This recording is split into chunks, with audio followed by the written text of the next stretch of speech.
Hello friends, let's discuss current affairs. Today's first questions about the Bharat Ratna, the 50th recipient of the Bharat Ratna. We're going to discuss the recipient, but before that, the Bharat Ratna. The Bharat Ratna is India's highest civilian award. Now, as the name suggests, as the title, the explanation suggests, the civilian award is not given to military personnel. The military personnel have their own highest award, which is the Paramvir Chakra. Of course, this is given to military personnel during for extraordinary bravery, for great bravery displayed during wartime. When it comes to peacetime, the highest military award is Ashok Chakra.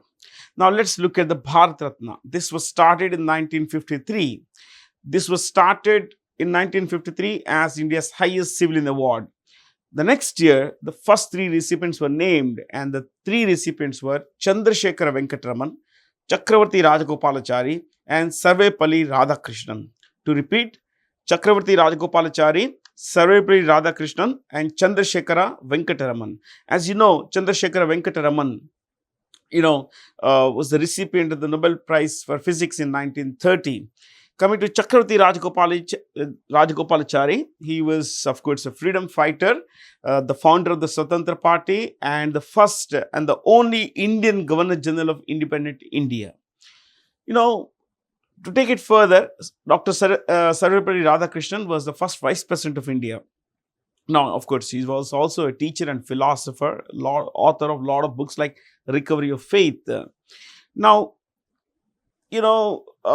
The first time it was given was in 1954, but it was only in 1966 that the first posthumous prize was given. Posthumous, as you would know, is given to people who are no longer alive, dead persons. So it was given to it was decided in 53 at the time of founding the prize that no person dead would be awarded the Bharat Ratna, would be a recipient of the Bharat Ratna. And this, ladies and gentlemen, is the reason why Mahatma Gandhi never received the Bharat Ratna. But if you look at who was the first recipient of the, first posthumous recipient of the Bharat Ratna, it was Lal Bahadur Shastri. Lal Bahadur Shastri. That year, the year was 1966. Of course, he passed away in January 1966, but he was given the prize. He was awarded the prize later. Who is the youngest recipient of the Bharat Ratna? Sachin Tendulkar. Sachin Tendulkar is the youngest recipient of the Bharat Ratna. He was aged 40 when he was awarded the prize in 2014. Okay. Then who is the oldest? The oldest, of course, is Dhondo Keshav Karve. Dhondo Keshav Karve is, he was a social reformer from Maharashtra. He fought for, he fought against child marriage. He fought for widow remarriage, women's education and all. He was 100 years old when in 1958, the Bharat Ratna was given to him. 1958. Okay. So, and a little more here. There are two foreigners, non-citizens of India, who have been given the Bharat Ratna. One, of course, is Khan Abdul Ghaffar Khan, a Pakistani Gandhian. Let me repeat the name, Khan Abdul Ghaffar Khan. Khan Abdul Ghaffar Khan received the Bharat Ratna in 1987. 1987. And of course, Pakistani he was. And in the second non-citizen to receive was Nelson Mandela, who received it in 1990. As you know, Nelson Mandela comes from the Republic of South Africa. Both were Gandhians, used non-violent, methods to fight against their oppressors. Now, having looked at all of this year, about 5 persons have been given the Bharat Ratna. Karpuri Thakur, let me write the names here. Karpuri Thakur, former Chief Minister of Bihar, and of course, the first, politician, you could say, who reserved, jobs, who made a provision for reservations for backward classes. So, Karpuri Thakur, okay, then Lal Krishna Advani, then We have, M.S. Swaminathan, the father of India's Green Revolution, M.S. Swaminathan. Then P.V. Narasimha Rao, okay, and Chaudhry Charan Singh. P.V. Narasimha Rao was the Prime Minister of India between 1991 and 96. Coming to Chaudhry Charan Singh, he was the Prime Minister only for about 6 weeks in 1979, but he was asked to, continue as caretaker Prime Minister. So, between July 1979 and January 1980, he was the Prime Minister of India. Okay. He was his birthday, as you would know, is December 23rd, is celebrated as Kisan Divas, Farmers' Day. Okay. So that's a bit about Bharat Ratna itself. As far as the winner here, Lal Krishna Advani, is concerned, the 50th recipient, he was he was the Deputy Prime Minister of India for 2 years, 2002 to 2004, and he was the Home Minister of India for about 6 years, 1998 to 2004. Okay, 1998 to 2004. Now, he was also nicknamed Loha Purush, Iron Man. Now, coming to the choices here, one person who has been among the choices here, another person who has been given the Bharat Ratna is Atal Bihari Vajpayee, former Prime Minister of India, thrice Prime Minister of India. He was Prime Minister first for 13 days, then 13 months, and then a full term. Now, coming to the year he received the Bharat Ratna, it was 2015. Okay. Let's go to the next question then, my friends. Oh, I think I will have to clear this. And, before we could discuss the next question. Coming to this particular answer, epigraphy. What is epigraphy? Epigraphy is basically the study of inscriptions, rock engravings and everything. Now, this particular Digital National Museum is in Hyderabad at the Salarjung Museum. Are you familiar with the Salarjung Museum? Who was Salarjung? Salarjung, my friends, was, let me take yellow here when I underline here. Salarjung was the Prime Minister of the Nizam of Hyderabad. The last ruler of Hyderabad was a guy called Mir Osman Ali Khan. And this Salarjung was a nickname of a guy called Nawab Mir Yusuf Ali Khan. So, Nawab Mir Yusuf Ali Khan was a Prime Minister between 1912 and 1914. He was a Prime Minister of the Nizams for about 3 years, 1912 to 1914. Now, these are inclusive years, 12, 13, 14. This is also said to be the single largest one-man collection in India. This museum is a fantastic place. You should, if you are in Hyderabad, this is the kind of place you should visit. It's a seriously good place to visit. Now, who's this Kishan Reddy? He is a culture minister. He's also the tourism minister. He heads 3 major ministries: culture ministry, tourism ministry, and the Ministry of Northeastern Development. Northeastern Development, or also called Development of Northeastern Region. Okay, Development of Northeastern Region. Could you place any of these, some institute in each of these places? We certainly can. We know that Chennai is home to the Central Leather Research Institute. Let me repeat. Central Leather Research Institute, Chennai. Okay. Pune, the National Film Archives of India. Archive, A-R-C-H-I-V-E. How do you spell archive? A-R-C-H-I-V-E, archive. So, the National Film Archives of India is in Pune. Coming to Bengaluru, you have the Raman Research Institute.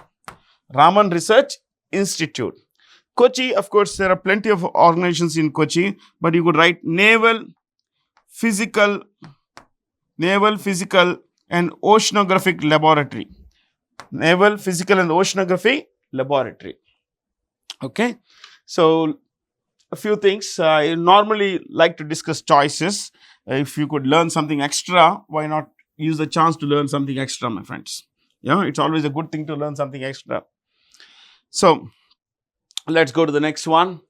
What does it read like? It reads like, there's the Israeli scientists have found a canyon, an underwater, gorge in the sea around Cyprus. This island you can see here is Cyprus, my friends. This is Cyprus. This particular island is Cyprus.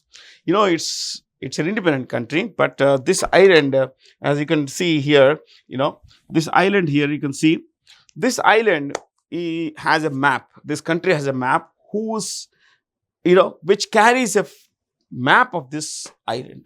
It's one of the very few countries whose national flag, carries a geographic map of the country itself. So this is Cyprus, and Cyprus, my friends, is, let me use yellow. Cyprus, the capital is Nicosia. What is it? Nicosia. So this is the capital. I think that should be enough, because this is not a kind of country that you could ever be asked in any kind of exam and everything. But if its currency is euro. This island is, spread across two nations. Cyprus, the independent country, but the southern part is controlled by more or less Greece. In the 1970s, Greece attacked Cyprus, wanted it to become a part of Greece. But then Turkey attacked it.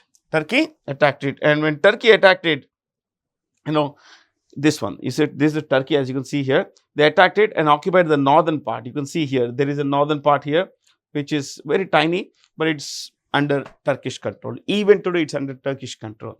So the UN maintains a peacekeeping force along the boundary between Turkish Cyprus and the Greek Cyprus. Okay. Now, where is this? Sorry. I think it is bit, yeah. Where is this Cyprus itself? Cyprus is in the Mediterranean Sea. Medi is middle, terra is land, EAN in the end of a word indicates water body. So this water body is located between two lands, Europe and Africa. You can also mean it to, the Greeks also meant it to, that this water body is in the middle of the earth, which more or less is true. Okay. So I think that's about this. Yeah. Then we'll look at the capitals. Syria, Syria's capital is this one, Damascus. Okay. One more thing about Syria is the ruler, or the name of the ruler.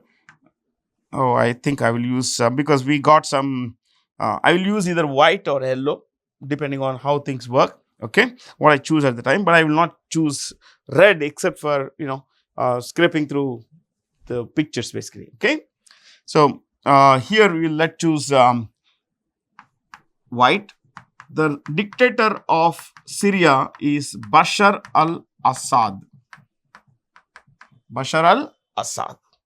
Egypt. Down here is Egypt, my friends. This is Egypt. Yeah. This is Suez Canal. You can see here. Egypt is run by a dictator named Abdel Fattah el-Sisi. Turkey, you all know, is run by a dictator named Recep Erdogan.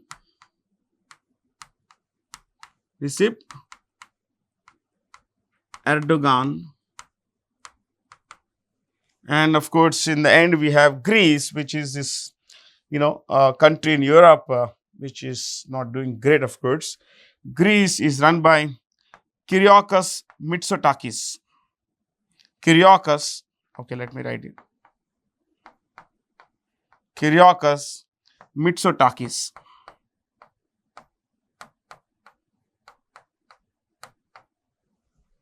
Okay, MIT. This should read as MIT. It actually came as cursive. Any which way. Okay, this is a large water body. Mediterranean Sea is the biggest sea in It's the biggest sea in the Atlantic Ocean, my friends. And this water body is home to a lot of islands. You can see here Crete, there is Malta down here, a little down there, and of course there is Cyprus. This is the only water body along which there is a coast that Israel has here. We are not counting the inland sea. We're not talking of the inland sea, Dead Sea, and we are not talking of the Red Sea. We're talking of the western part of the country. Okay. Oh, BIMSTEC, my friends. BIMSTEC's conducting a water competition, aquatic championship, swimming contest and all.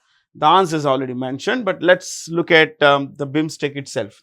The BIMSTEC itself. So what should you know about BIMSTEC? BIMSTEC is the Bay of Bengal. The full form is Bay of Bengal Initiative for Multi-Sectoral and Technical Cooperation. Multi-sectoral economic and technical cooperation.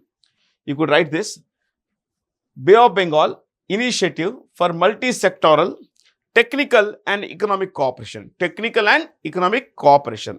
So this is between 7 countries. These 7 countries would be India, Nepal, Bhutan, Bangladesh, Sri Lanka, Myanmar, and Thailand. Okay, let me repeat: India, Nepal, Bhutan, Bangladesh, Sri Lanka, Myanmar, and Thailand. Okay, so these 7 countries have come together to deepen political and economic cooperation, especially economic cooperation. And BIMSTEC has had a new Secretary General. His name is Indramani Pandey. The new Secretary General of BIMSTEC is Indramani Pandey.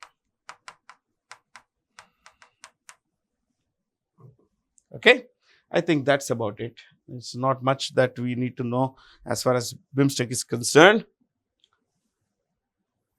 Okay, from here, we could go to the next question, which is about ISRO's Gaganyaan mission. ISRO is launching a Gaganyaan mission, and this is going to be, sometime 2025, most likely next year. Gaganyaan, which is basically, which is going to be an orbital, a manned,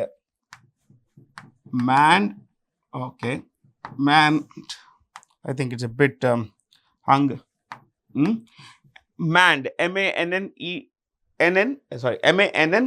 manned orbital spacecraft, or what is called crewed, spacecraft. When we discuss something like this, please understand that this is going to be our first manned mission. Okay, so manned mission, that this is it.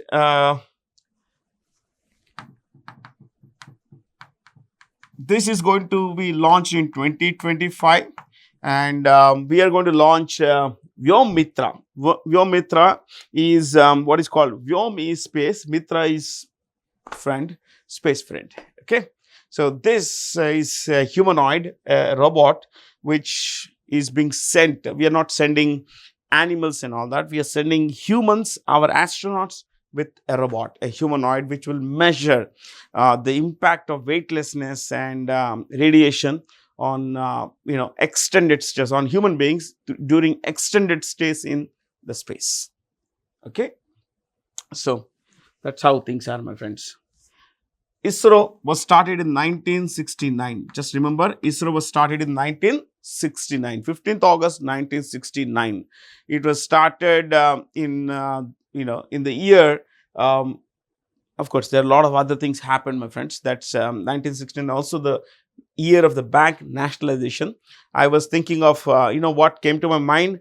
That year in Libya, which is a Mediterranean country. That year in Libya, a dictator called Muammar Gaddafi took power. He threw out the elected government and he took over the country. So this is how I relate, basically. Okay. Justice Ritu Bahari has recently become the Chief Justice of the Uttarakhand High Court. Now, what you need to know here is about high courts. I'm not going to discuss these high courts. I'm going to discuss high courts as such. Okay. So, high courts. we have had high courts. This the second highest, authority in legal in the judiciary in India. Highest, of course, as you know, is Supreme Court.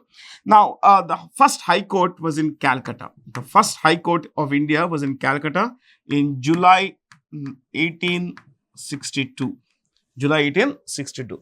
This is the first one. The second one, it will be surprise you, was in Bombay, because what's the surprise? It was started on 14th of August 1862, and the surprising part is not Bombay, it's actually Madras. This came on 15th August 1862. So Bombay High Court is a day older than Madras High Court. Okay, so which are the youngest high courts in India? These are the oldest. Youngest high courts in India are AP High Court and Telangana High Court. Now it's not TS, it is TG. The new government says it's Telangana. Okay, so they both started on 1st January, I think 2019. Okay, these are the youngest, those are the oldest high courts in India. So I found that there was nothing extraordinary to discuss about this question. So I thought, why not bring in something extra that would benefit our students, And I think this kind of information often benefits, both the giver as well as the taker. Okay. I love maps. This is one of those beautiful maps. You can see that South America looks like an ice cream cone you hold at the top and you've eaten one part of it basically. Yeah. This question is about Sebastian Pinera, one of the richest persons in Chile. And of course, he's dead now. He died in a helicopter crash over a lake. He was twice president of Chile. This is Chile. You can see this is, this country, is very narrow east to west country. You see this, how narrow it is, this one. Oh boy, what is this? I don't know how it came, but yeah, it's all technology. So things work all this way. Anyway, don't worry too much. So this is Chile. This is northeast. Yeah, it's a pretty long country from north to south, but very narrow country east to west. Now, Chile, this guy was a president, if I'm not wrong, he was twice president, and so he was a president between 2010 and 14, and then 2018 to 22. Who is the new prime minister, new president of Chile? The new president of Chile is the guy who defeated this chap, Gabriel Boric. This is the new president of Chile, Gabriel Boric. Okay. So except for Brazil, almost the whole of South America was ruled by, Spain. You see this: Venezuela, Colombia, Ecuador, Peru, you have Bolivia, you have Chile, you have Argentina, Uruguay, Paraguay. All these countries were ruled by Spain. And consequently, the main language spoken in all of these countries is Spanish. If you look at this is British Guyana, and this small place here, this one basically, you can see this here. This is French Guyana. This is directly part of France. It's not that France owns an overseas territory like, no. It's actually, France. So France is the only European country to be present in, to own a territory in South America. Okay. This is Argentina. You can see here, it's a pretty large country, one of the largest in the world. I think it's the 8th largest country in the world. And it has had a new prime minister, Javier Milei.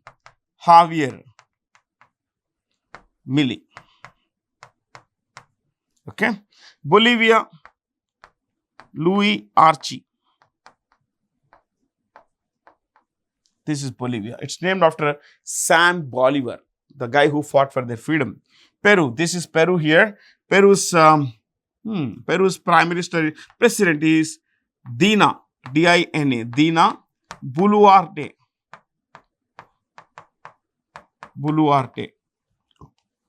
Okay. Brazil, you all know, is Lula da Silva. Lula is the nickname of this guy. His name is actually Luis Inacio da Silva, but his nickname Lula. That's how it goes. Okay. That's a bit about South America. And there is this country called Venezuela up there. You can see there. It's Venezuela. And Venezuela is not an ordinary country, my friends. It is home to, you see, this is Venezuela. Venezuela, this country is home to the largest petroleum reserves in the world. So it has the largest petroleum reserves. More than any other country, this country is home to the largest petroleum reserves. This is Colombia, named after Christopher Columbus. This is Ecuador, named after Equator. Okay. Argentina is named after an element called argentum. What is it? Argentum, which is silver. Oh, another map there. You must be wondering, why does Bharat have so many maps? Bharat, because I love maps. They can give you so much clarity, my friends. Michelle O'Neill, this question itself is not important, but it can help us a lot of good things, help us learn a lot of good things. So, O'Neill has become the first minister of Northern Ireland. Okay. Now, what you need to understand is this. These statements, this is Northern Ireland is a part of the UK. Its capital is Belfast. It's here. Belfast is here. And currency is pound sterling. Yes, it is. Now, you see this, part here. This is Britain. See, this is Britain. This is called Great Britain. Okay. This is called Great Britain. This plus Northern Ireland plus British territories overseas. British overseas territories, they are called BOT. British overseas territories like Falkland Islands. I'm putting in red here for a change, my friends. Okay. Falkland Islands, Cayman Islands, then British Virgin Islands, all these places, are together called the UK. They are called UK. So let me repeat. This island, including Scotland, Wales, and England, is called Great Britain. Great Britain plus Northern Ireland plus British overseas territories is UK, United Kingdom. Okay. This is a separate country. This Ireland, it's called the Republic of Ireland. It's a separate country. What's the story behind this? Why is it a separate country? It's a wonderful story to learn, but we'll skip the part now. We'll skip the part. Okay. I have a great fascination for these kinds of maps because they tell us a lot of good things about the world we live in. Gengob died recently. He died of, I think, cancer. Hage Gengob, he was the president of Namibia. Namibia comes in the name Namib. Namib or the desert. Namib is a desert. Namib desert is the oldest desert on the planet. NAMIB is the oldest desert on the planet. This is Namib. Okay. This is, a very sparsely populated country. And you should know that I think we'll just touch and go this question. There are a lot of things that we could discuss. The new president, chalo, I'll just bring in the name of the new president as well. Nagalo Mumba. Okay. Mumba. He's the new president of Namibia. He was vice president. His president died, so he came in now. Okay. So you see, this is Gabon. I just want you to become familiar. This is Gabon. You can see here. This is Gabon. Okay. Botswana is here. The name comes from, okay, its currency. Let's look at the more interesting part. Its currency is called Pula. What is it? Pula. Pula in the local language means rain. What is it? Rain. It's not a very, wet country. Consequently, rain has great importance. That's why the name of the currency, Pula. Okay. Let me take you further on this. And Angola. This is Luanda here. There is a capital here, Luanda. You can see here. Okay. Okay. Let me bring in Angola's,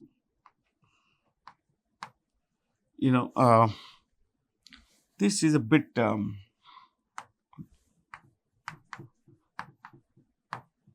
How Lourenco is the president of Angola. Okay.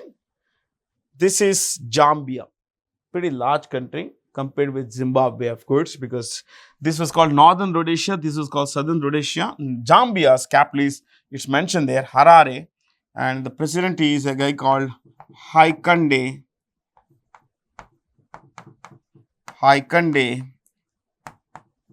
Hichilema. See, guys, you don't have to remember the names, but you have to become familiar. What is it? Become familiar. Becoming familiar is very important, my friends. I'm not going to discuss Gabon and the name of the president of Botswana, which is Mokgweetsi Masisi. I told you, 2-3 choices are fine. Okay. Let's clear this first. What about the UN? Yeah, UN budget. How big is the UN budget? Well, India has contributed about $33 million. But you know what's the size of the UN budget? The UN budget is huge, my friends. $3.59 billion. And how much does India contribute? 33. So you can actually make a calculation there. Okay, it's pretty small. Our contribution is pretty small. The largest contribution is that of the US. The US contributes nearly 25% of the UN budget. 25% of that paisa will come from the United States. Okay.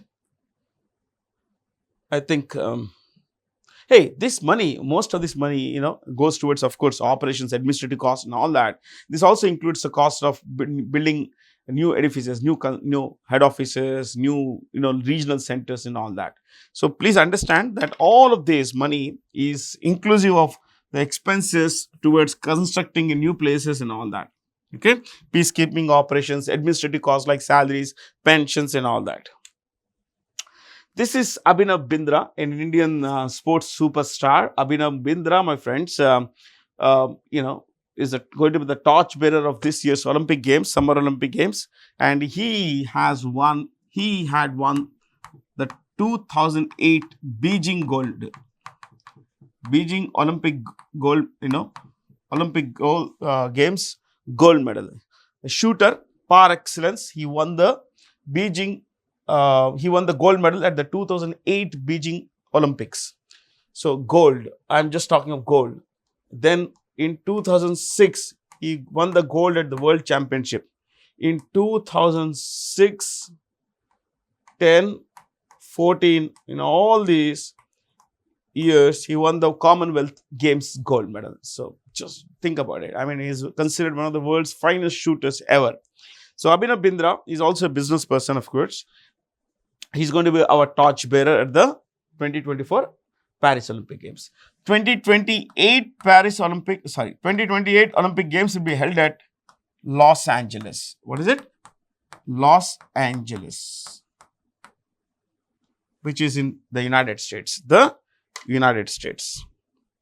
So, let's take it further, my friends. And the next question.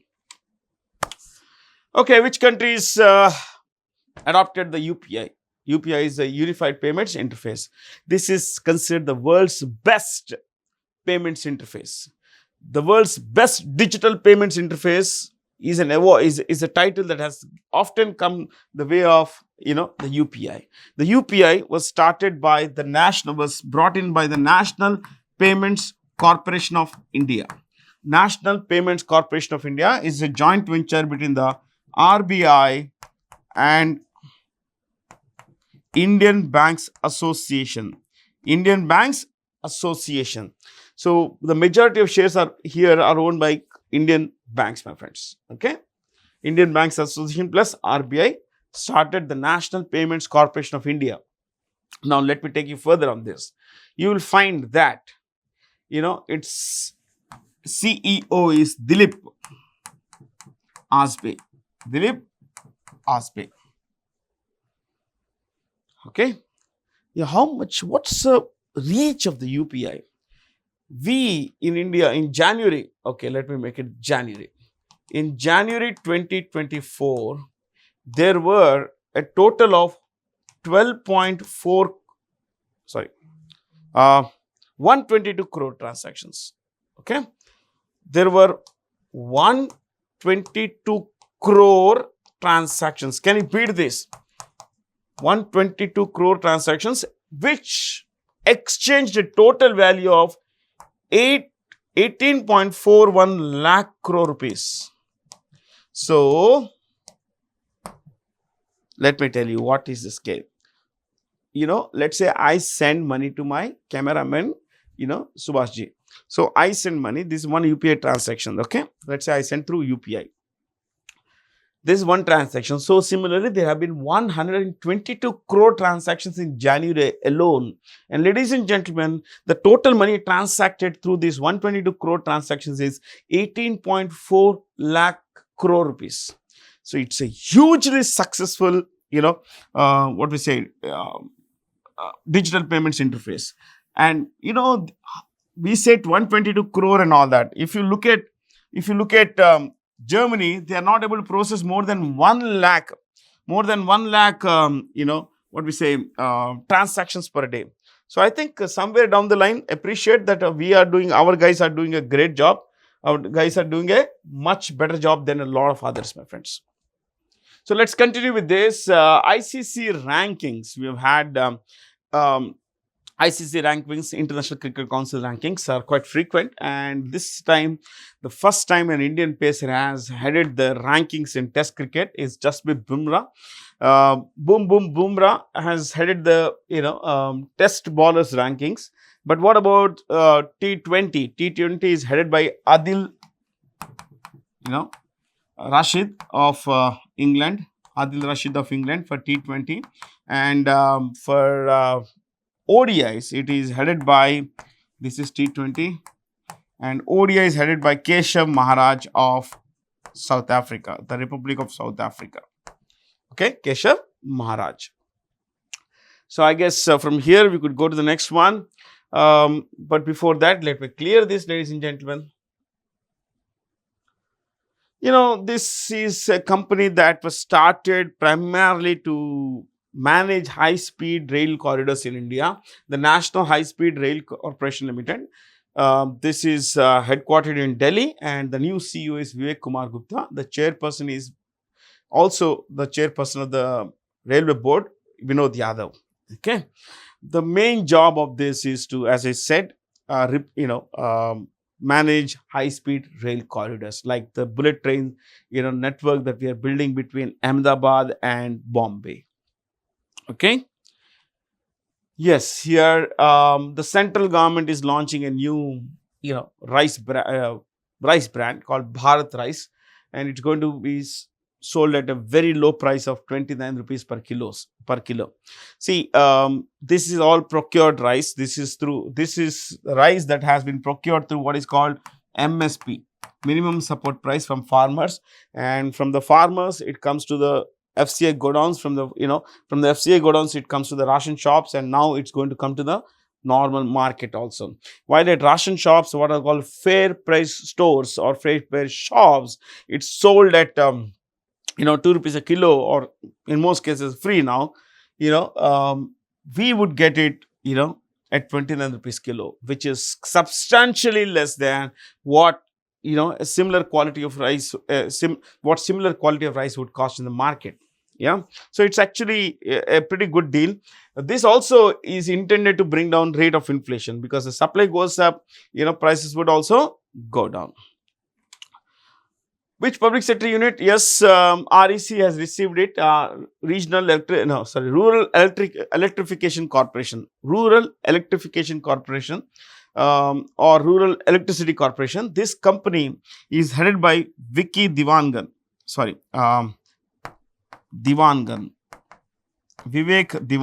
I'm so sorry. Vivek Divangan. They came out with a $700 million green bond. So, which is basically an American bond, and this is, the money that it was used, that had been raised, would be used towards, building methods that would not damage the environment. methods of generation that would not damage the environment. Now, let's take it further. We have a new CEO of BHEL, which is who is Koppu Sadashiva Murthy. Koppu Sadashiva Murthy. SAIL is headed by Amarendu Prakash. Amarendu Prakash. NTPC Gurdeep Singh. ONGC Arun Kumar Singh. Arun Kumar Singh. Okay. So, we have over 350 public sector enterprises. Do you know over 350 public sector enterprises run by the central government? Okay. Which IT company is going to help train 2 million people in building generative skills, artificial intelligence generative skills or generative AI skills actually. Microsoft is going to do this, but this is a very tall order. Training 20 lakh people is a tall order in a country like ours. See, there is no dearth of people waiting to be trained, but it's also important that people come forward to train. See, the National Skill Development Corporation had, in 2015 when it was started, targeted 5 crore people for training. They barely have been able to train, less than 75 lakh people. So, it's a substantially large order, tall order for 2 million people to be trained.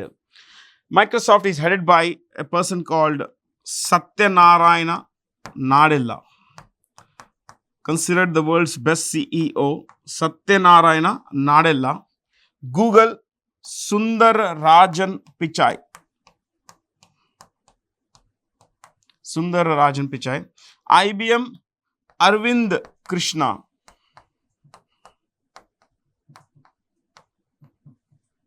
Accenture, Julie Sweet.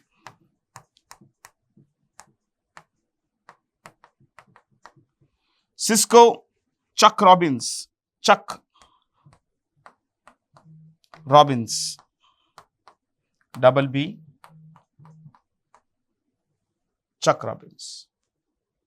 Okay. So, Cisco, the name Cisco comes from the name of the city of San Francisco. That's how you read it. San Francisco. The last 5 letters in the name of San Francisco gave its name to Cisco Systems. Okay, which company has come up with these kinds of credit cards? And of course, it's HDFC Bank. I want not to discuss this credit cards, but what is a credit card? A credit card helps you sell, buy stuff with money that is not yours. So essentially, a credit card is an unsecured loan. What is it? An unsecured loan. You don't put any security to borrow money from the bank. So essentially, it's an unsecured loan. This HDFC Bank is headed by Sashidhar Jagadishan. Sashidhar Jagadishan. Yes Bank, Prashant Kumar. ICICI Bank, Sandeep Bakshi. Axis Bank, Amitabh Chaudhary. IndusInd Bank, Sumant Katpalia. Sumant Katpalia. I'll write here. Sumant Katpalia. Okay. So, a bit about this banks here. Axis Bank was previously called UTI Bank, Unit Trust of India Bank, which was started, of course, by India's first mutual fund, UTI. Okay. Indian government has suspended the free movement regime that was between, these places, Myanmar, with whom we share a long border. How long is the border with Myanmar? 1643 kilometers. Okay, let me write here. 1643 kilometer long boundary between Myanmar and India along this. You see this up here from here, where we meet. This is a China, India, Myanmar border, this point. Okay. From here, as you go down till here is the boundary with India. This one. Okay. This one. Now, along this, historically, tribal communities have moved between these places, but, due to concerns of drug dealing, smuggling, illegal migration, the government of India, especially given the volatile situation in Manipur and all that, has now suspended the free movement regime. Under the free movement regime, people on both sides, especially let's look at Myanmar. The Myanmaris could come to India, stay for 14 days, but could move only up to, earlier it was 14, could move up to 16 kilometers from the border. So, from the border, a person could move for, 16 kilometers with only a permit,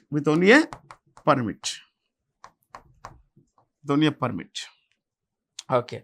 In fact, it's come as 3 letters, never mind. So, earlier people could move, Myanmaris could move up to 40 kilometers. Now, it's come down to 16 kilometers. Now, till recently it was 16 kilometers. Now, it is suspended completely. India's longest border is with Bangladesh. Which is, 4,096 kilometers. Our longest external boundary is with Bangladesh. This one, you can see here. This boundary is the longest we have with any country around in our neighborhood, and this is 4,096 kilometer long. With Myanmar, it's about, as I said, 1,643 kilometer long. Okay. Okay, PTM Payments Bank has been barred by the RBI from accepting deposits and everything. Now, this is a pretty controversial issue. We are going to discuss this as, a lot of things are quite hazy. The RBI has not come out with a lot of clarity on this, except that it said that KYC, know your customer norms have been violated by PTM Payments Bank. We'll have a detailed discussion next week on Paytm payments crisis as to what exactly has gone wrong, why Paytm has been punished in such a major way. Yeah. As far as the payments bank is concerned, any kind of any state of payments bank, please remember these banks can accept deposits through current accounts and what you call fixed deposits as savings accounts and everything. So CASA, current accounts and savings account. Savings account would include fixed deposits now. But they cannot lend. They cannot issue credit cards also. Now, Airtel Payments Bank was India's first, payments bank. Remember, India's first payments bank was Airtel Payments Bank. And Paytm is headed by Vijay Shekhar Sharma.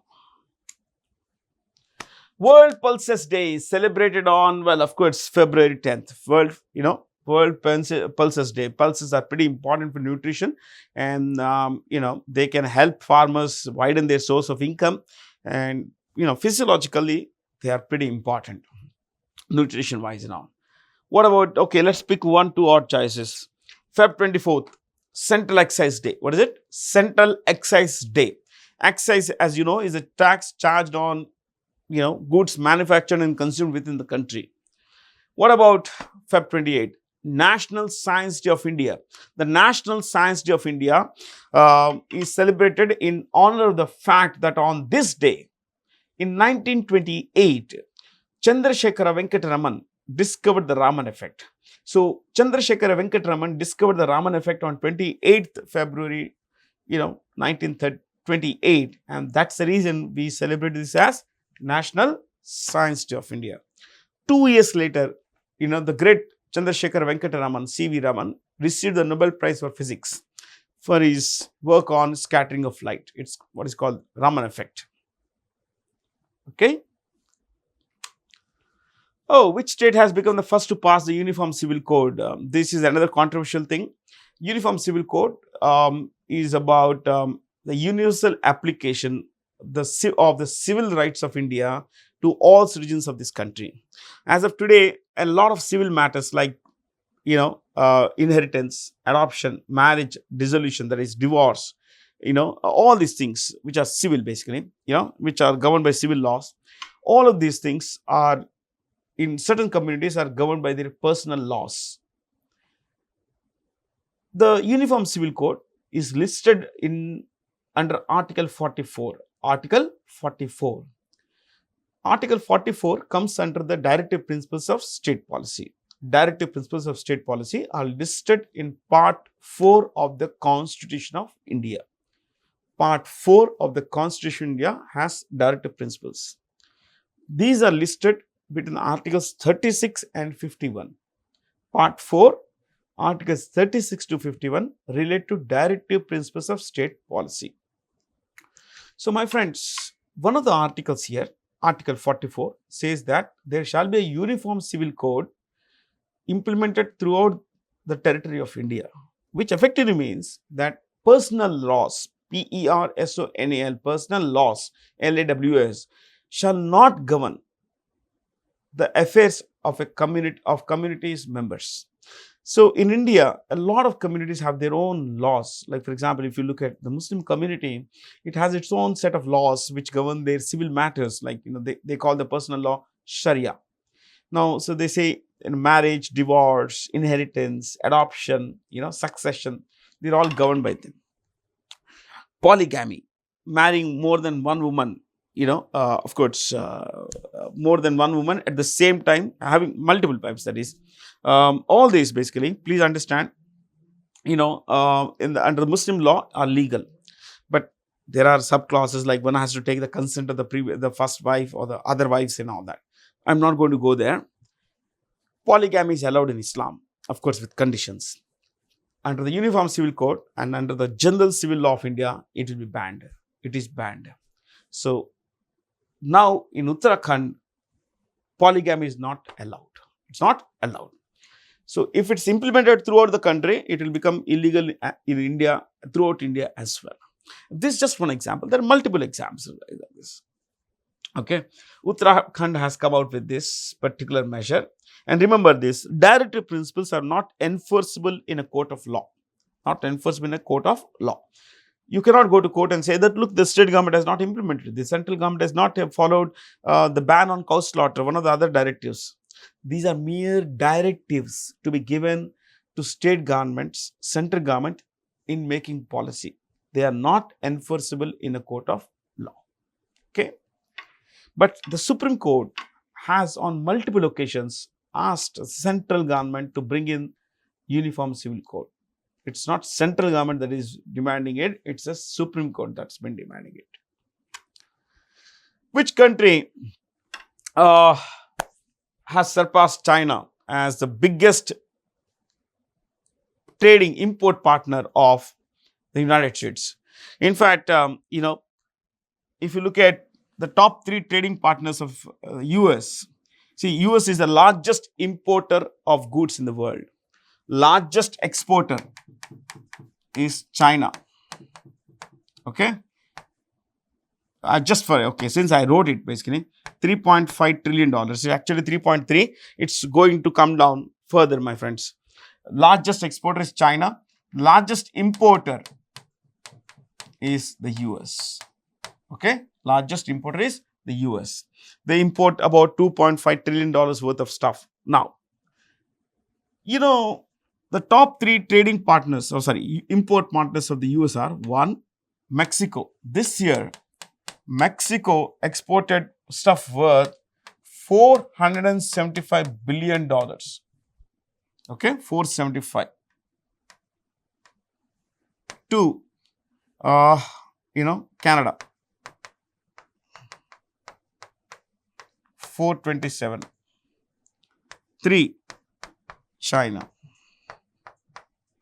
421. So think about this. This should be, I have actually put cursive, so it came out as M rather than N.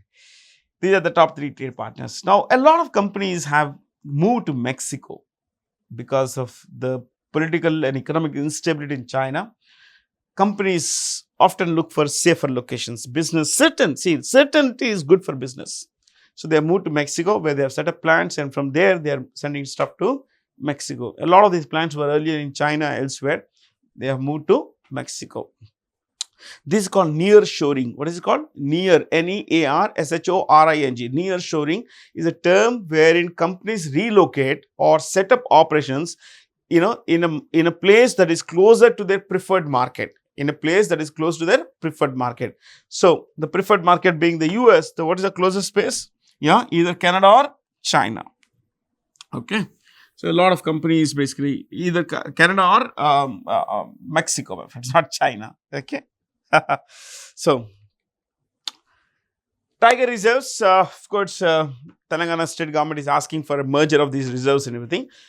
Now, the question is very easy to understand, but let me tell you, tiger reserves in India was started primarily, to conserve the population of tigers. And we started with Project Tiger in 1973.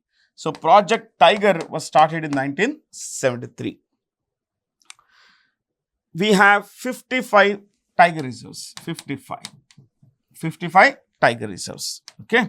55 tiger reserves are there, and these 55 are spread across the country. Like, for example, I'll just give you one or two odd thing. Assam is home to Manas Tiger Reserve. Manas Tiger Reserve.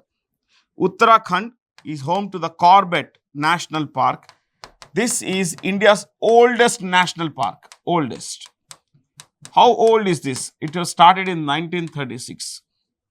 Oldest national park, Corbett National Park. Madhya Pradesh, Kanha National Park or Kanha Tiger Reserve, you could say. Bandhavgarh is there, Kanha. Karnataka, Bandipur.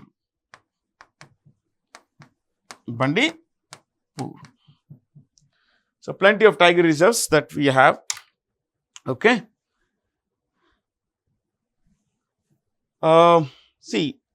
Similar to Project Tiger, in 1992, we launched Project Elephant. Project Elephant, my friends. Project Elephant in 1992. Okay, to which Asian country has a new prime minister? Alsace Bakatau. Yeah. So, this V in the end of a word is pronounced with an F. Usually in the Central Asian bhashas, including plus Russian, the V in the end of a word is pronounced with an F. Okay. So, when you say Bakhtanov, it's right actually. Don't worry. Bakhtanov is fine for us.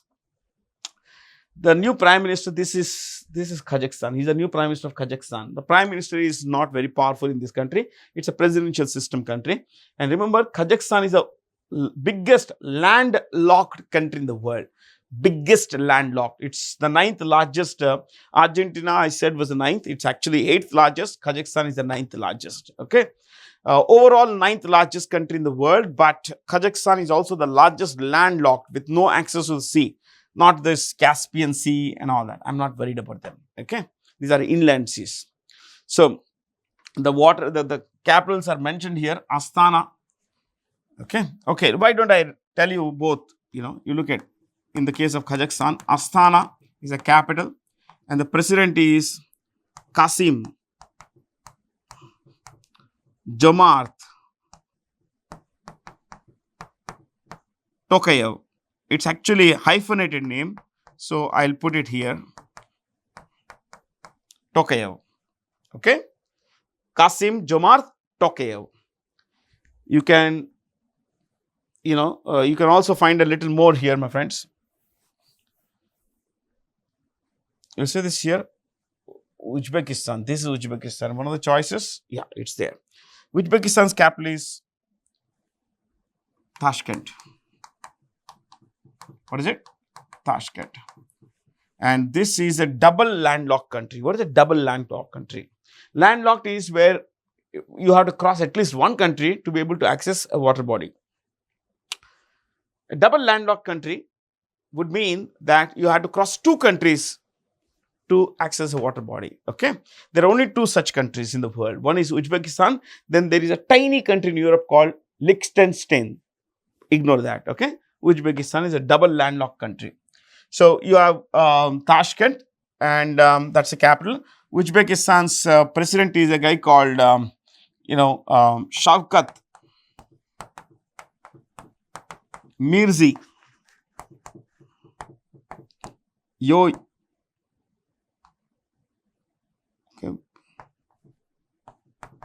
Okay.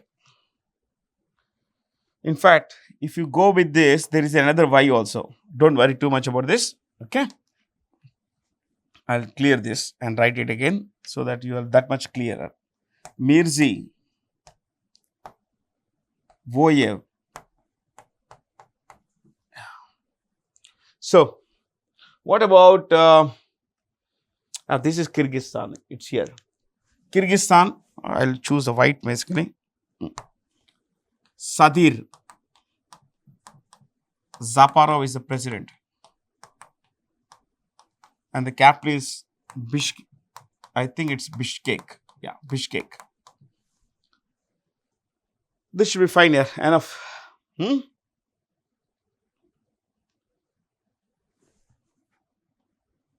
V. Next question. Is that all? Yes, that's all, my friends. Thank you for being here. Have a lot of fun. Stay curious. Thank you.